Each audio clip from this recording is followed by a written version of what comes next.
Napakasolid. Ito po ang ibang mga fossilized shell, malaki.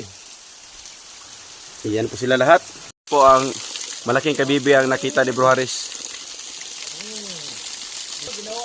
Fossilized. Hindi po yan gawang tao. Yan po. Napakalaking kabibi. Napakalaki kuya. Fossilized shell hunting. Kita mo bro. Napakagwapo. Kuwanta ba? Tingnan natin. Oh. Napakaganda. Solid na solid. Alright. Oh. Napakasolid. Ito po ang ibang mga fossilized shell, malaki. Iyan po sila lahat. Fossilized shell hunting.